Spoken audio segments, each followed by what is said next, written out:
The snowstorm rolled in faster than anyone could have expected. One moment, the sky hung low with gray clouds, and the next, the wind had turned savage, whipping snow into spiraling ghosts that danced across the mountaintops. It was the kind of storm that swallowed roads, silenced forests, and kept even the hardiest of wildlife hidden in dens or burrows. But out on the edge of the tree line, a figure trudged forward against the wind, wrapped in a heavy wool coat patched at the elbows. Clara Simmons had lived alone in the timber cabin for nearly 5 years now. Most in town had given up trying to visit. Too far, too remote, too much snow in winter. But Clara liked it that way. Silence, after all, didn't ask questions. It didn't pity her, and it certainly didn't remind her of everything she had lost. She kept her head down, her snow boots sinking deep into the white crust as she dragged a small sled behind her, stacked with logs she'd chopped the day before. Her breath came in clouds, her cheeks numb, and her fingers throbbed with a dull ache. Still, she pushed forward, determined to bring the last load in before nightfall. Her lantern flickered in the wind, casting brief glimmers on the bark and the trail she carved behind her. That was when she heard it. At first, she thought it was the groan of a tree shifting under snow. But then it came again, a thin, almost imperceptible whimper carried by the wind. Clara paused. Her instincts, long dormant but never fully gone, stirred. She tilted her head and listened, her eyes narrowing. The sound wasn't mechanical. It wasn't the wind. It was alive. She let go of the sled, heart pounding faster than she liked to admit. She adjusted her coat and followed the sound, stepping off the path and into a thicket of pines. The snow here was deeper. Branches drooped low under the weight of the storm, and she had to push them aside, snow dumping onto her shoulders as she moved forward. There, beneath a split spruce tree, was a small, unmoving shape. At first glance, she thought it was a fawn curled in the snow. But as she got closer, her breath caught in her throat. It wasn't a deer. It was a foal, a baby Mustang, no older than a few weeks, its coat clumped with ice, its legs folded awkwardly beneath it. Its eyes were barely open, its breath shallow. Clara dropped to her knees beside him, heedless of the snow soaking through her pants. She placed a trembling hand on his side. Cold. Too cold. He was on the edge. "Oh no," she whispered, her voice breaking on the wind. "You poor, poor thing." He was alone. No tracks nearby suggested a herd. She could see no signs of life around them.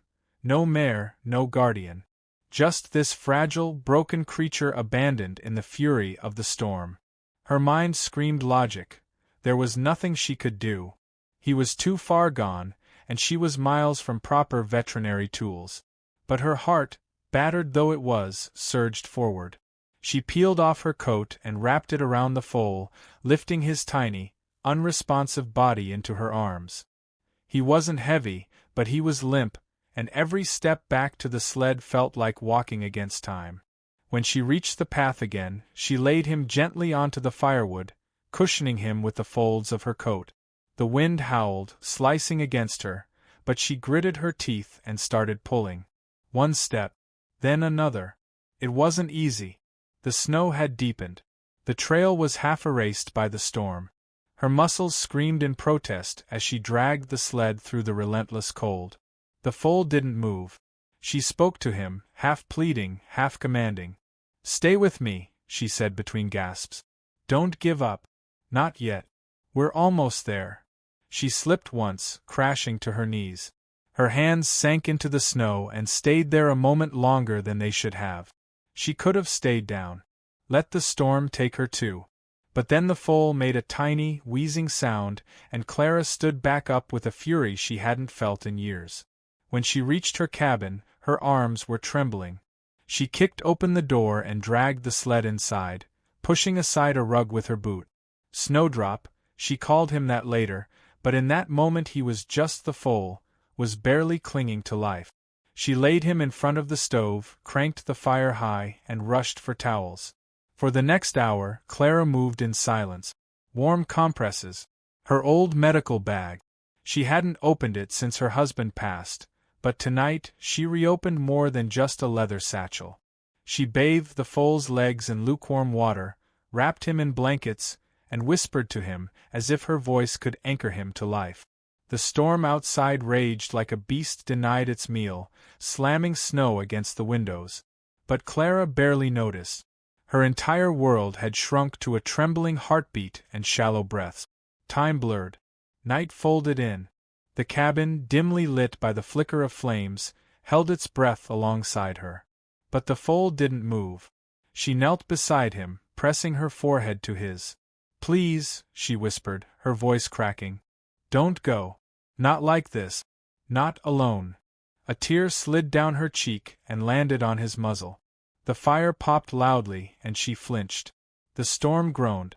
Then, just as she started to turn away, there was the faintest stir. A breath. Another. Clara snapped around. His nostrils flared. His ears twitched. A soft, pitiful whinny escaped his throat, barely louder than the wind. And Clara, strong, quiet Clara, broke into tears. "You're still with me," she said, smiling through the tears, her fingers gently stroking his frozen mane. "You little fighter." He wasn't out of the woods. Not yet. But something had shifted. There was a spark, however small, and Clara would protect it with everything she had. She didn't sleep that night. She stayed on the floor beside him, feeding him drops of warmed goat's milk from a rag, monitoring his breathing, adjusting his blanket. Once she thought she saw him lift his head, but it was only a flicker of motion. Still, it gave her hope. Outside, the storm began to fade by morning. The wind lessened and the first rays of dawn pressed through the frost-laced windows. Everything was blanketed in silver and white, untouched and glistening. A world wiped clean. Clara looked down at the foal. His eyes fluttered open, barely, but they met hers. Just for a moment. Long enough. Something inside her stirred, something she thought she'd buried with her husband's ashes in the grove out back. Purpose. Tenderness. Maybe even a sliver of joy. She leaned closer. "You're not just a horse, are you?" she murmured. "You're a miracle. Sent by something bigger." The foal's ear twitched as if he'd understood. She reached for the stove, adding more wood to keep the warmth alive. Snowdrop, though she hadn't quite settled on that name yet, stretched slightly, curling his legs beneath him with surprising strength. Clara smiled. Her heart beat heavier than it had in years, full of something she couldn't name. Outside, the sun rose slowly over the ridge, casting gold over the snow-covered land. Inside, a woman and a baby Mustang held on to the fragile thread of life, two souls broken by different storms, bound now by something quietly unexplainable. And while Clara didn't know it yet, the storm had brought more than wind and snow. It had brought a beginning. The days that followed were quiet, but not in the usual, lonely way Clara had grown used to. The silence inside the cabin was filled with something else now: breath, warmth, presence. The foal, though still fragile and trembling, had survived the night, and that fact alone stunned her. She'd woken on the floor beside him, stiff and sore, to the sound of him shifting, barely, but with intent. He had opened his eyes. Really opened them this time. Wide, uncertain, but conscious. Alive. She named him Snowdrop. It seemed fitting. A snowdrop bloomed even in winter, breaking through frozen earth to offer a sliver of beauty when the world was coldest. And that's what he was, a strange, beautiful thing rising from the storm's wreckage. Clara had no illusions about how difficult this would be. Raising an orphaned wild foal, especially one that had almost frozen to death, wasn't just demanding, it was dangerous. Horses were fragile when young, especially those torn from their mothers too soon. She remembered enough from her old life, before she'd buried her past along with her veterinary license, to know the odds weren't great. Still, she tried. She fashioned a bed of hay in the corner by the stove and lined it with old quilt. She fed him warmed milk substitute in small, careful amounts. When he trembled too hard to stand, she laid beside him, offering what heat she could. And when he cried out in the middle of the night, startled by unfamiliar shadows, She spoke to him gently until he settled. In those moments, Clara felt something inside her thawing. Something tight and brittle, something she had long stopped acknowledging. She hadn't cared for anything, not truly, in years. After the accident, after Thomas had died and the world had grown unbearably quiet, she'd retreated into herself, building walls so thick not even grief could find its way through. But Snowdrop didn't care about walls. He needed her. Desperately, immediately. And in giving him what he needed, Clara found herself slowly returning to a world she thought she'd left behind. She watched him grow stronger by inches. At first, he could barely lift his head without wobbling. Then came the day he tried to stand, his long legs a clumsy tangle beneath him. He fell, of course, with a soft thud and a confused little bleat. But he tried again. And again. By the third day, he managed to stay up for nearly 30 seconds, panting with the effort. Clara clapped her hands and laughed, an actual laugh, the first to leave her throat in years. "You stubborn little thing," she whispered, crouching beside him. "I guess you get that from me." Outside, the snow had finally stopped. The landscape was pristine. Frozen trees glistened like glass, and the world was painted in shades of white and pale blue. Clara opened the cabin door each morning, allowing the crisp air to filter in, but she didn't step outside unless necessary. She was too focused on Snowdrop. Every day brought new questions. Was he warm enough? Was his weight improving? Were his joints showing signs of weakness? She scribbled notes on scraps of paper, falling into old habits, diagnosing, assessing, hoping. It felt strange, comforting, terrifying. And yet, the isolation pressed in harder than ever. She had no one to call, no one to consult. The town was hours away, and the nearest vet who might have understood was a man she hadn't spoken to in nearly 6 years, a man who used to be her colleague, and who had once tried to pull her from the grief that swallowed her whole. She hadn't answered his calls in years. She wasn't about to start now. Still, one evening, as Snowdrop slept curled against the stove, Clara found herself staring at her old satellite phone. It sat in a drawer, dusty, unused. Her fingers hovered over it. She thought about calling, just to ask, just to hear another voice. But she didn't. Instead, she sat on the floor beside the foal and whispered her thoughts into his small, flickering breath. "You remind me of him," she said quietly, stroking his ear. "Not just because you're brave, but because you were almost gone. And somehow, you're still here." Snowdrop stirred, shifting his head into her lap. Clara felt tears sting her eyes, but this time, she didn't turn away from them. She let them fall, one by one, until her heart felt less like stone and more like something soft again. But peace never lingered for long. That night, she heard something that chilled her more than the storm ever could. It came as a low groan from the woods behind the cabin, followed by a sharp rustle. Then silence. Clara froze, her hand instinctively moving to the rifle propped by the door. Coyotes, maybe. Or wolves. The storm had disrupted the local patterns, pushed hungry predators into unfamiliar territory. She knew they were out there. She'd heard their howls before, distant but unmistakable. She walked to the window and peered out. Nothing moved in the tree line. Just snow and shadows. Still, she didn't sleep that night. She sat with Snowdrop, one hand on the rifle, listening. By morning, the tracks appeared. Not horse tracks. Not deer. These were large, deep prints that circled the cabin and vanished into the trees. Clara crouched over them, her breath fogging in the cold. Wolf. Her heart clenched. Snowdrop was no longer safe. Not entirely.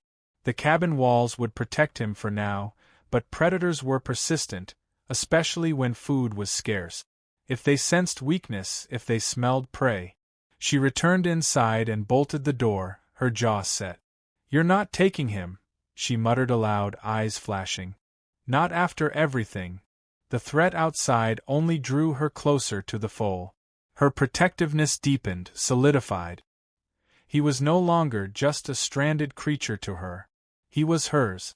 And she would not lose him. Not like she lost Thomas. Days passed. The wolves didn't return, but Clara remained on edge.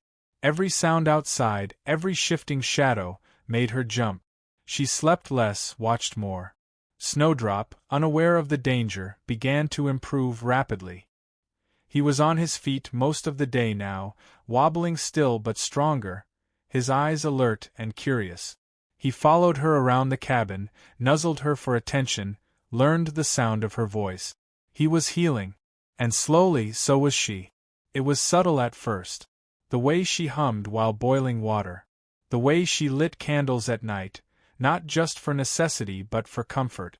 The way she opened the curtains to let light in, as if finally remembering that the world outside still held beauty. One afternoon, as the sun gleamed off the melting icicles, Clara led Snowdrop to the door and let him peek out. He stepped cautiously onto the porch, his hooves slipping slightly, but she steadied him. Together, they stood there, woman and foal, watching the vast, snow-covered world unfold in front of them. The forest seemed to sigh under the sun's touch. Birds had returned, tentative and few, but present. Life stirred. Clara glanced down at Snowdrop and smiled. "You made it," she whispered. "We made it." And though she didn't yet know how deep the danger ran, or how much further they'd have to go to truly escape it, she felt, for the first time in years, something more than fear. She felt the possibility of beginning again. The thaw came slowly, but it came. Each morning, Clara watched as the snow retreated in slivers, revealing patches of brown earth beneath. Icicles dripped with the steady rhythm of promise, and the once frozen air softened just enough to allow the scent of damp pine and thawed soil to filter into the cabin. Snowdrop, now steadier on his feet, greeted these changes with wide-eyed curiosity, nosing at the open door as if the world beyond it whispered his name. Clara had started taking him outside during the warmest hours. At first, only onto the porch, then down into the small clearing behind the cabin. He would lift his legs high in exaggerated movements, startled by the strange texture of mud underhoof. She would laugh quietly as he snorted and jumped at his own shadow, his black and white coat flickering in the dappled sunlight. Each moment was delicate, a tiny victory. But beneath every step forward, Clara felt the weight of an approaching decision. She couldn't keep him forever. The thought haunted her more with each passing day. Snowdrop had grown stronger, yes, but he was still a wild creature by nature. One day, he would need more than what she could give him: space, a herd, a life that wasn't confined to the edge of the wilderness. The logical part of her knew this. The vet inside her understood the ethic. But the woman, the one who had lost so much and found something to love again, wanted nothing more than to hold on. And then the wolves returned. It began with the scent. Faint, musky, carried in on the wind. Clara noticed it before anything else. Then came the unease in Snowdrop. He stood stiff-legged in the clearing, ears alert, nostrils flaring. When the howl finally broke the late afternoon stillness, it was closer than she expected, too close. She moved fast, slipping a rope around Snowdrop's neck, guiding him quickly back toward the cabin. He resisted at first, pawing the ground and tossing his head, but she coaxed him gently, her voice steady despite the ice flooding her chest. Inside, she barred the door and stoked the fire, though her hands trembled. Snowdrop paced restlessly, sensing her fear. He let out a low whinny and nudged her shoulder, as if to ask what was wrong. Clara didn't sleep that night. The wolves circled again, their howls threading through the trees like smoke. She kept the rifle close, her eyes darting between the windows and the trembling foal curled near the hearth. By morning, the tracks were there, larger, clearer. 5 sets. She followed them briefly, just far enough to confirm what she already knew.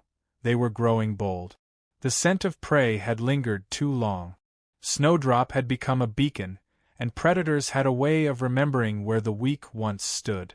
The next day, she made her decision. Snowdrop had to go. Not into the wild, not alone, but to the sanctuary nestled miles away in a protected valley, a place she'd once donated to when she was still practicing. She'd heard they'd expanded recently, taken in injured and orphaned wildlife. They would know what to do. They could give him what she couldn't. But getting there was another matter entirely. It would mean a full day's journey on foot, leading Snowdrop through uncertain terrain, across partially thawed streams, along trails buried under branches and debris from the storm. The truck, half buried in snow and with a dead battery, was no use. Clara would have to do it the hard way, and there was no guarantee the wolves wouldn't follow. Still, she prepared. She packed light, just food, water, and basic supplies. She tied a tarp into a makeshift pack and gently fashioned a halter from old rope and fleece lining to keep from chafing Snowdrop's tender skin. As she worked, he stood beside her patiently, blinking those long-lashed eyes, unaware of the journey ahead. "I need you to be brave again," she whispered, looping the rope over his neck. "Just one more time." At dawn, they set out. The forest was ghostly in the morning mist, branches drooping with meltwater, birds chattering high in the canopy. Snowdrop walked close to her side, stepping carefully, occasionally stopping to sniff patches of new grass poking through the snow. For the first few hours all was quiet. Clara kept her ears open, her senses sharpened, but the woods offered only silence. When they paused near a creek to let Snowdrop drink, she let herself believe, briefly, that maybe they'd gone unnoticed. That illusion shattered when they reached the narrow pass between the hills. It started with the crows. A sudden burst of them from the trees, flapping and cawing in a frenzy. Then came the low, unmistakable growl. Clara turned, her heart hammering. 3 wolves emerged from the underbrush. Not the full pack, yet, but enough. She stepped between them and Snowdrop, raising her arms, shouting, making herself as large and loud as possible. The wolves paused, studying her. One growled again, lips curling back to reveal sharp, yellowed teeth. She reached for the flare in her coat pocket. It was old, she hadn't tested it in years, but it was all she had. With trembling fingers, she struck it. A hiss, then a burst of red fire. The wolves recoiled, snarling, then turned and vanished into the trees. Clara stood there panting, the flare sputtering in her hand, the bitter scent of sulfur filling the air. Behind her, Snowdrop was frozen in place, ears flat, legs braced. "Keep moving," she said hoarsely. "We don't stop." They didn't. The last leg of the journey was brutal. Snowdrop began to limp slightly, favoring one leg. Clara didn't push him too hard but urged him forward with soft, steady words. She was exhausted, every muscle in her body ached, but she couldn't stop. Not now. By late afternoon, the trees began to thin. And then, just as the sun began to dip behind the mountains, Clara saw it, the wooden gate, the low fence line, the small figure standing just outside with binoculars in hand. Relief surged through her like a wave. They had made it. The caretaker rushed out, eyes wide as he took in the sight. Woman and foal, both weather-worn and ragged, but standing.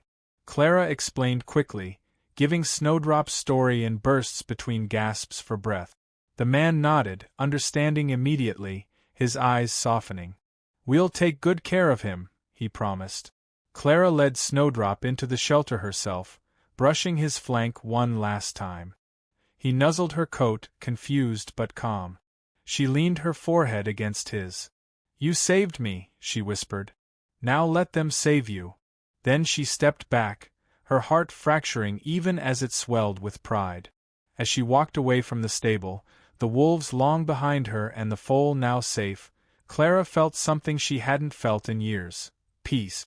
But even as the gates closed behind her, she couldn't help but look back. Snowdrop was watching her. Silent. Still. And though she didn't know it yet, their story wasn't over. Clara returned to the cabin alone. The walk back felt longer, heavier, as if each step pulled a part of her in the opposite direction. Without Snowdrop at her side, the forest felt different, emptier, the silence deeper and more unforgiving. The echo of his hooves on the frozen earth haunted her ears, a ghostly rhythm that replayed with every heartbeat. She had done the right thing. She knew that. Snowdrop would thrive at the sanctuary, watched over by people with more resources, more space. But knowing didn't soften the ache that settled into her bones. When she opened the cabin door, the stillness greeted her like an old, unwelcome friend. The fire had died down to embers, and the blanket Snowdrop used to lie on remained undisturbed. She stood in the doorway for a long time, then slowly lowered herself into the chair beside the hearth, letting the quiet wrap around her like a shroud. For the first time since finding him, Clara had no next step to plan, no routine to follow. The days stretched out before her, long and vacant. She busied herself with work, the kind that didn't require much thought.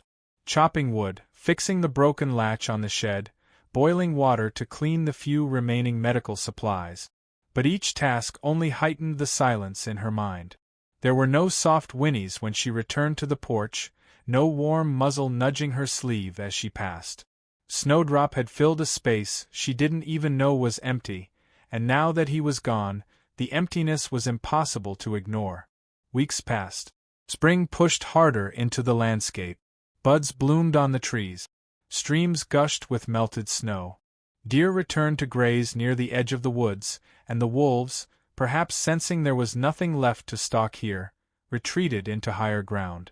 The world moved forward, but Clara remained suspended in time, unable to return to the life she once knew, and uncertain of the one that awaited her. Then, one night, the phone rang. She hadn't expected the sanctuary to call. They promised to send updates, but she hadn't received one yet and didn't press for news. She had assumed no news was good news. So when the voice on the other end introduced himself as Miles, the head caretaker, Clara's grip on the receiver tightened. "Is he okay?" she asked before he could say anything else. There was a pause, then a chuckle. "He's more than okay, Clara. That colt is something special." Her chest loosened. "He's growing fast. He's already bigger than some of our yearlings and smart, too smart. He figured out how to open his own stall gate last week. Led 2 goats into the feed room before we caught him. Took us an hour to clean the mess." Clara laughed, a sound she hadn't made in weeks. She pictured it instantly. Snowdrop, bold and mischievous, leading a quiet rebellion in the sanctuary barn. "But that's not why I'm calling," Miles continued, voice softening. "There's something, well, something you should see for yourself." He didn't explain further. He only asked if she could come. Clara hesitated. The sanctuary was far, and her heart had only just begun to settle. But curiosity stirred beneath the surface of her doubt. Maybe closure wasn't found in solitude. Maybe she needed to see the life she'd helped save. So, 2 days later, she packed a bag and made the journey again, this time in the repaired truck, the roads now mostly clear. When she arrived, Miles was waiting near the main gate, a knowing smile on his weathered face. He led her to the pasture without a word, and when they rounded the final bend, Clara stopped short. There, in the sunlight, stood Snowdrop. But he was not alone. He was flanked by 2 adult horses, both Mustangs, strong and elegant, their coats glossy with health. One was a gray mare, with eyes that shimmered like frost. The other, a deep chestnut stallion, stood tall and proud. And in between them stood Snowdrop, his coat now sleek, muscles defined, his stance no longer tentative but confident. Miles spoke softly beside her. "That mare, she came in about a week after Snowdrop. From the same range. We didn't think they knew each other, until she saw him. She called out. He ran to her like he'd waited his whole life." Clara's heart thudded. "She's his mother," Miles said. "We're sure of it now." A sob slipped from Clara's throat before she could stop it. She pressed a hand to her mouth, stunned. The thought had never occurred to her. She had assumed his family was lost in the storm, like so many others. "We had them checked. The mare had recently lost a foal, likely during the same snowstorm. It's a miracle, really. For both of them." Clara stepped forward slowly, fingers gripping the wooden fence. Snowdrop lifted his head, ears twitching. He saw her. And then he trotted over. not with the wobbly uncertainty of the half-frozen foal she had once cradled in a blanket, but with the sure, graceful stride of a young Mustang who had found his place in the world. He stopped just before the fence and pressed his nose against her hand.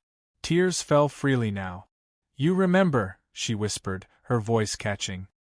He blinked slowly, then nickered, low and warm. She stayed there for hours, watching, talking, sitting in the grass beside the pasture. The mare eventually came close as well, sniffing Clara's hair, as if recognizing her scent. Clara smiled through the tears, reaching up to gently touch the mare's neck. Later, as the sun began to set, Miles approached her again. "You gave him a chance. Most people wouldn't have made it through that storm. You did more than save him. You gave him back to his family." Clara shook her head. "I didn't do it for that. I couldn't let him die alone. And because of that," Miles said, "he'll never be alone again." That night, Clara stayed in the guest lodge on the sanctuary grounds. She lay awake, staring at the ceiling, heart brimming with a strange, quiet joy. The ache that had once consumed her had eased. Not vanished, but transformed. Snowdrop had come full circle, from death's edge to the embrace of his herd. And in saving him, Clara had saved a part of herself. The next morning, before she left, she wrote a letter. Not to anyone specific. Just a note she tucked into the sanctuary's visitor journal, left open on a table near the exit. It read, "He came into my life like a whisper through the snow, fragile, fleeting, and unexpected. I thought I was saving him, but it turns out, he was saving me too. May every soul lost in the storm find their way back to the sun." Back at the cabin, Clara returned to her quiet routines. But things were different now.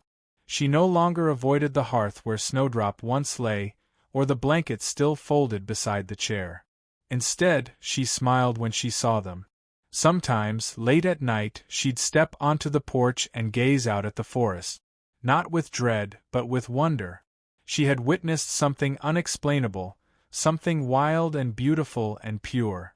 And in that silent wilderness, a heartbeat echoed still, not just from the forest, but from within. Snowdrop's legacy and her own rebirth.